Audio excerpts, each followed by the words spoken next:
Hello everyone. It is time to get going and talk about the books I read in September. And I'm a little sniffy because I'm recovering from COVID, because God forbid I just go a month without getting sick. That'd be nice. I used to never get sick. Who am I? All right, anyway. I finished 6 books in September.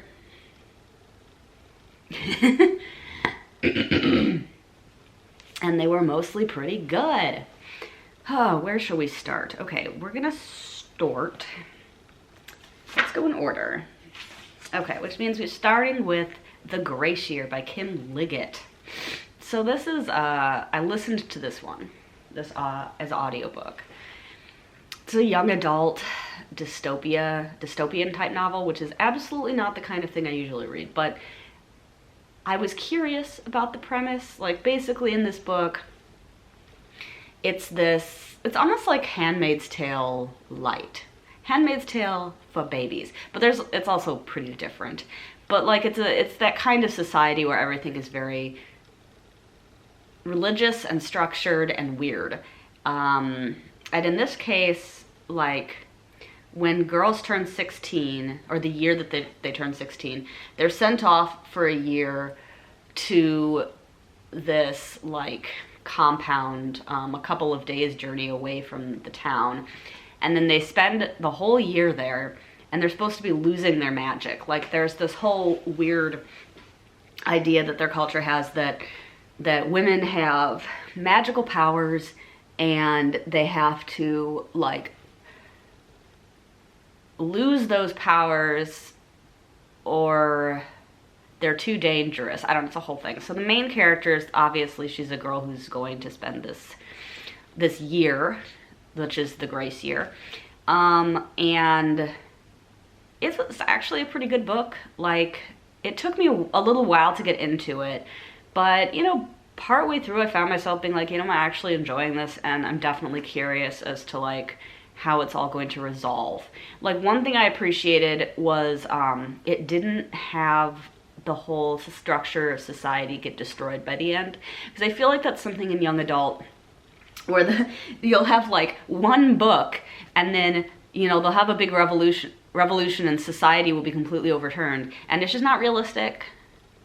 Like, I understand obviously wanting to have a resolution where things get better, but like, it's just, if you're gonna write only one book and have it take place over a fairly short period of time, it's just not, like, it doesn't make any sense. Like, I'm never gonna believe it. Like, at least Hunger Games had, you know, 3 books, but in this one they don't do that, so that was good. There was just kind of like, there was hope for the future. Also, the ending was really weird. Like, the very specific ending, I was like, what the fuck is happening? Like, is she dying or not? So that's a question that doesn't get answered because then the book's over. But no, I thought it was pretty good. There were sections of it that were about, like, survival in extreme circumstances, which is something I really like. And yeah, I mean, I'm never gonna be like, it certainly wasn't, I don't know, my favorite book ever, but I found myself, like, wanting to listen to it, and that's good, right? All right, the second thing I finished was a big fat boy called The Silk Roads by Peter Frankopan. And this book was fantastic. It's nonfiction, and it's about the history of civilization. Like, no, it's like, you know, like, you're really following from Alexander the Great to about 2014. And the focus of the book, sorry, I keep touching my hair. The focus of the book is on the Middle East and Central Asia. So kind of the corridor of area that kind of goes down from, like, Eastern Russia down through, like, Ukraine and the Caspian Sea and the Black Sea, and down through, like, Persia and Arabia, and like you know what I mean, like, that whole, like, area.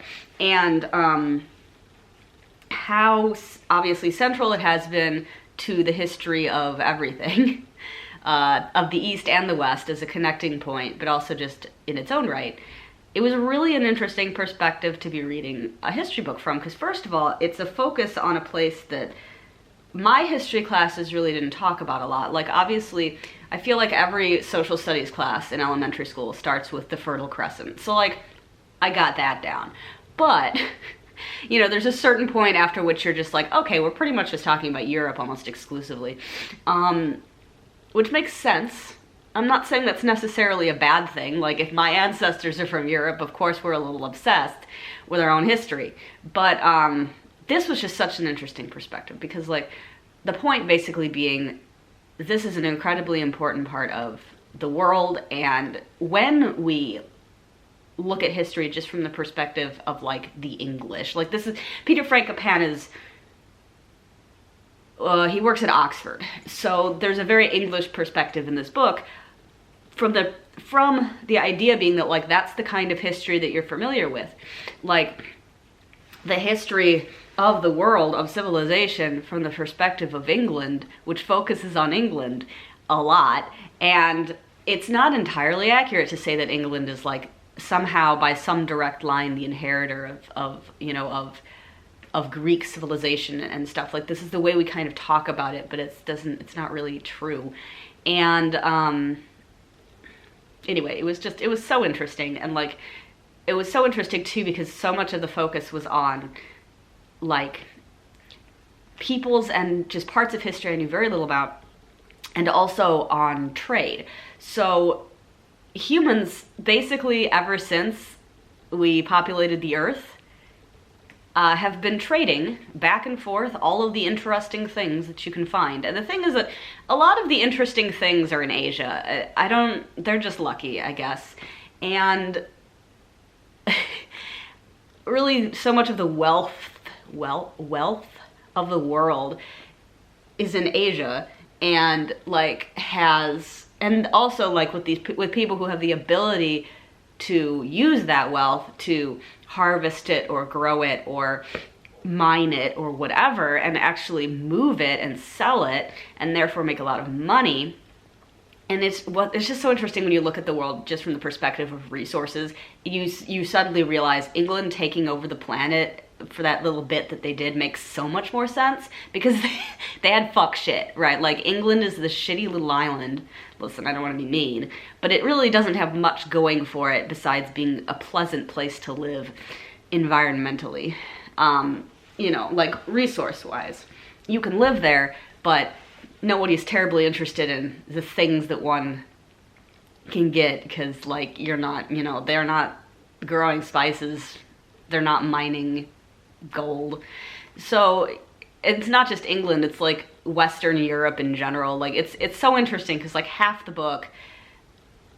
it takes like half the book before Western Europe is even something that really has a power and it really matters. It's just, I don't know, it's just so interesting to read all of it from the perspective of, like, really looking at stuff globally and really kind of understanding why certain decisions were made by certain countries to do certain things. And also the context, and also just the fact that, like, you can look at how horrifically some countries have behaved and the things that they've done, while also acknowledging, when you look back in history, they're not the first ones to do this shit. Like, there was a lot about the history of slavery, specifically in Western or in Eastern Europe and Asia, and, you know, Central Asia, and, like, how one of the things that the Scandinavian countries and Russia, or Proto-Russia, had to contribute to trade were slaves. They would just find people and take them and sell them down the river to, you know, Persia or whatever. And Venice was built on selling people. It's so interesting because, like, I think that when we talk about slavery in history class, we don't get too much further back in history than, like, our own, like, history with slavery from Africa. But, like, there was a lot of, you know, similar but earlier stuff going on. I don't know, you kind of read it and you're like, damn, humanity really just doesn't change. It's just that the stuff that we're trading back and forth kind of evolves. I don't know, it was really, really good book. I don't know if I'm making the point, but like, I think everybody should read it. It's absolutely fantastic. And yeah, I'm gonna move on. My God, I'm talking too long about this. Fuck, I loved this book though. Okay. The next thing I read was Fadeout by Joseph Hansen. So this one, like, essentially I was reading Silk Roads, and it's this big, like, it's like 500 pages long, you know, and it's a history book, so it was taking me a while, and I was like, I need something short and sweet. So I went to the library, and I was looking at the mystery thriller, like, section, the mystery section, because you can always find a short mystery novel. And this one stood out to me because it is a very distinctive red cover. And it was really good. So Fadeout is the first of a series of mystery novels with the same protagonist. But what makes this unique is that he is a explicitly gay protagonist, and this book was published in 1970. The author, so there's this foreword by Michael Nava, and he wrote about how Joseph Hansen really ought to have, you know, there ought to be more attention paid to him because his books are really good. But one thing that Hansen did in his career was he wanted to write, like, about gay characters. He was gay. He didn't like the term gay, but I'm using it anyway because too bad. Homosexual has too many syllables. Sorry. But anyway, he wanted to write about gay protagonists, and he just would, and then, you know, his stuff wouldn't get published. So, like, that was just kind of how it was. But eventually someone finally published his mystery novel, started publishing his mystery novels, and there's actually a, they're being republished presently, recently, so I would actually really love to continue reading this series. I thought Fadeout was fantastic. So it's, I mean, it's a mystery novel. It's, the main character is, he's got a dumbass name that I don't remember. What was it? Dave Brandstetter? Like, what? But anyway, he is a, he works for an insurance company, and it's his job to, you know, go and check if to people are trying to scam life insurance stuff. So this guy vanishes, and it's believed that he's dead because, you know, he was in a car that crashed into an arroyo, and like, but they haven't found the body. So the insurance company is a little, you know, they're a little suspicious naturally, and so they send Dave. They send Dave, and it's like this small town in Southern California, because it's like, the book's like set in the 60s. So, you know, this is when LA is still, isn't like enormous yet. And so you can have kind of a smaller Southern California town that's not too far from Los Angeles. But I don't know, there's just, it's just so good. I loved the descriptions of the characters, of the place. It just really captured a vibe that I was very into. The actual solution for what was going on was kind of insane. Like, there was just several chapters of just like this guy and then this guy, and like there's so much going on. That was pretty wild. But I still really enjoyed that. So I would love to continue reading the series. And I highly recommend Fadeout if you want to read a kind of a classic mystery novel. It's kind of a noir, but also he's gay, and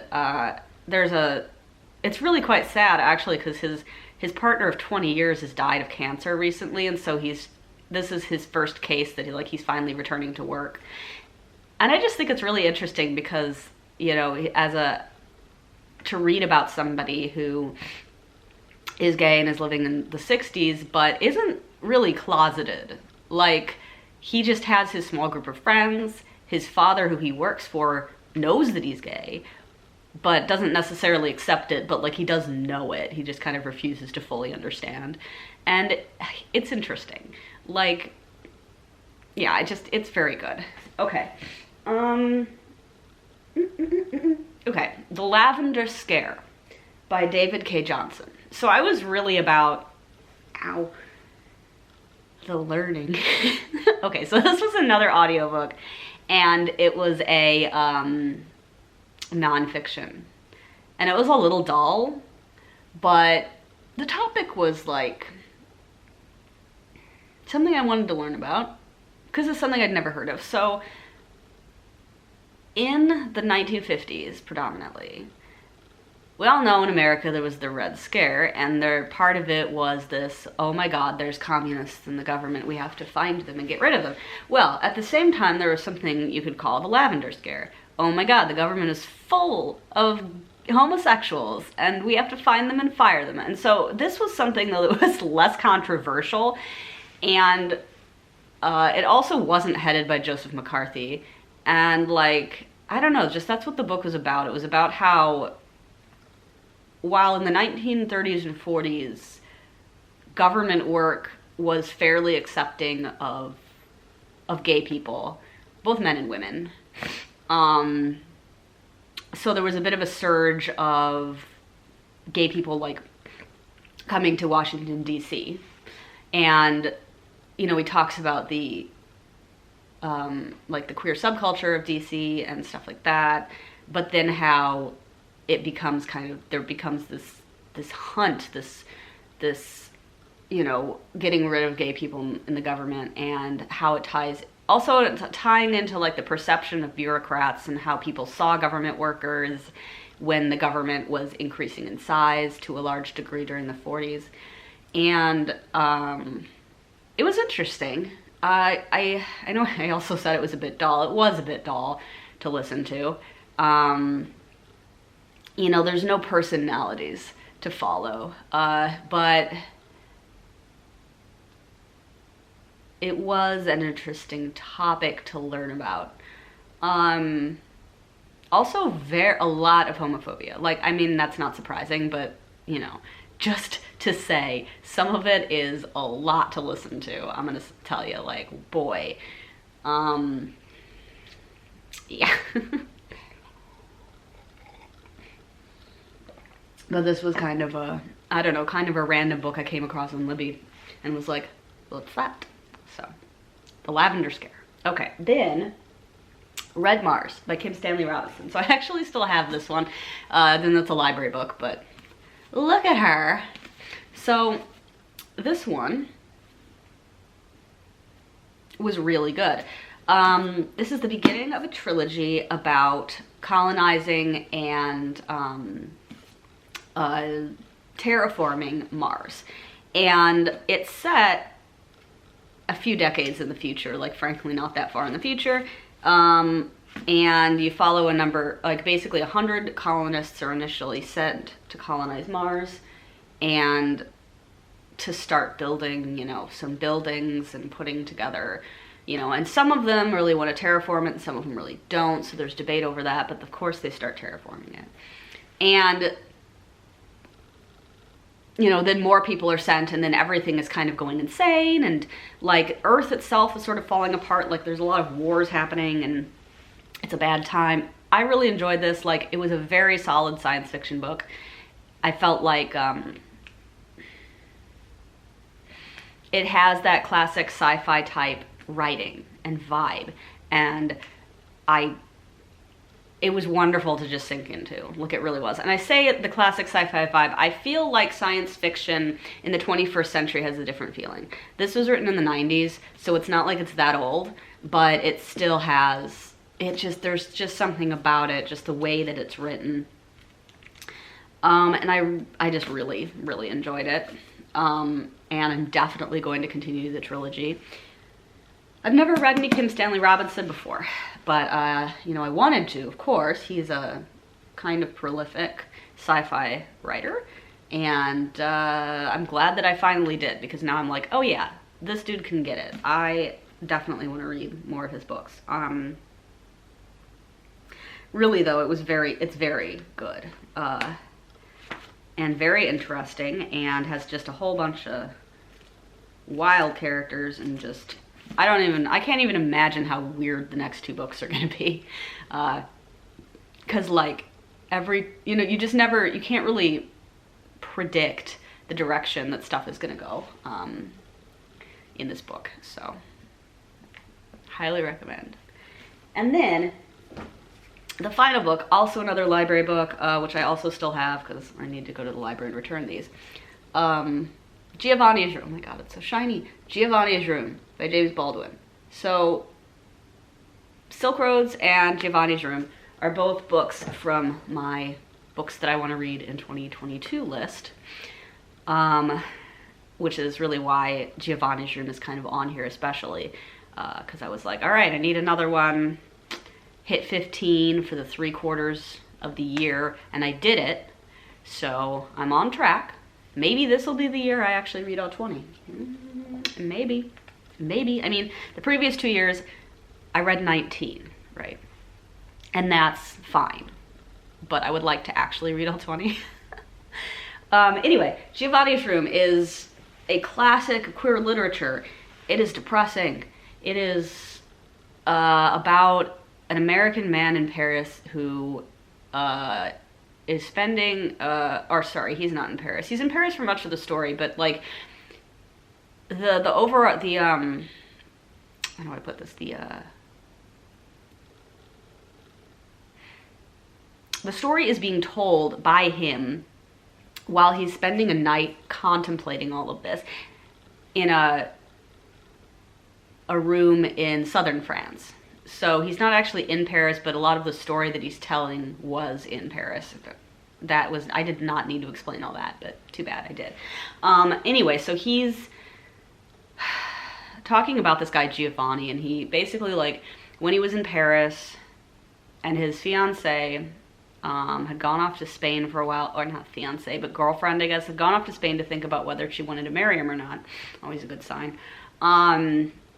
He got kicked out of his hotel because he ran out of money. I don't know why this motherfucker thought, like, I'm just gonna go to Paris and not get a job. I don't understand characters in books. It's like, who the fuck, get a job, you know what I mean? Like, you would be able to afford living in your hotel if you had a job. But anyway, I'm just not nice. I'm like, just become employed, okay? So anyway, whatever. So this guy, Dave. Was his name Dave? Yes, it was David. Anyway, fucking David. I didn't like him very much. Anyway, so he runs in these circles with a bunch of kind of like gay guys in Paris, but he's pretty firmly in denial that he's gay. And for some reason thinks that hanging around with a bunch of old middle-aged queers is going to make him seem straighter. Like, hello? I don't think so. But anyway, he falls for this guy Giovanni, who is like newly employed as like the bartender at this one bar that he goes to a lot.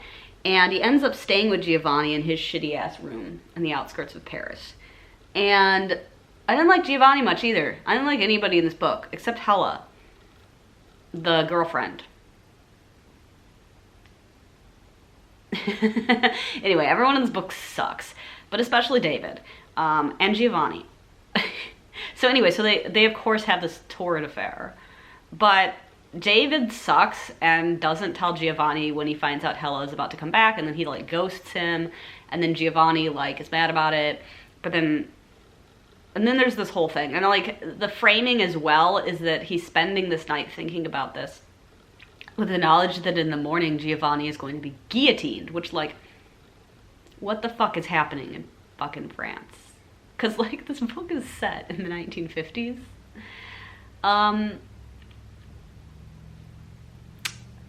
Fucking France be out here in the 1950s guillotining motherfuckers. Like, I get it. When they invented the guillotine, sure. That was the humane way to execute people, I guess. Okay, whatever. It's better than getting hung. But for some reason, it's just such a insanely violent and barbaric way to kill people that you're just like, you were still doing that in the 20th century? I think I did know that. I think they stopped doing it like at a like frighteningly not that long ago year. But anyway, that's France. Anyway, and it's like, okay, why? And so I spend the book trying to, you know, being like curious as to why. So it turns out it's because he murdered this guy, but like, this guy sucked. I don't know, everyone in this book sucked. Like, fine, okay. It was a good book. Don't get me wrong. It was a good book. It was very well written. I didn't really feel emotionally attached to either of these characters. I didn't really want them to have a happy ending. I was like, actually, shut the fuck up. Especially Giovanni, because, okay, yes, David is a shithead who ghosts him. Understandably, Giovanni is like, wait, did you die? Sure. But he's just so pissy about it, like, afterwards as well. Like, okay, You knew he had this girlfriend who was going to come back. Well, now she's back. So now we move on, Giovanni. We don't cry about it. We don't spend a bunch of time being like, I will kill myself if you leave me. Like, no, dude. We don't do that. We're not crossing those lines. That's fucked up. Anyway, so I didn't like him very much. I felt kind of bad for him, but it was also just like, I don't know, dude. Just go work somewhere else. Just get your shit together, please. So, I am not sympathetic. Anyway. It was good, though. It was a good book. I love how I'm like, I hated all the characters and all their decisions, but it was a good book. That was it. That was my September. It was quite successful. I am also, like I said, successfully read 15 of my 20 books. I am very optimistic that I will read all 20. It's silly how every year it's like less than half the number of books I read in the year, you know, 20, which is why I thought 20 was a good choice. Like I was like, all right, that's realistic. It's realistic. But I keep hitting December having like 3 more that I need to read. So I'm going to try not to do that this year. Right? We're trying to be good and to actually read all 20. Okay. I'm gonna go, but it's been real. Yeah, so I'll see you all next month.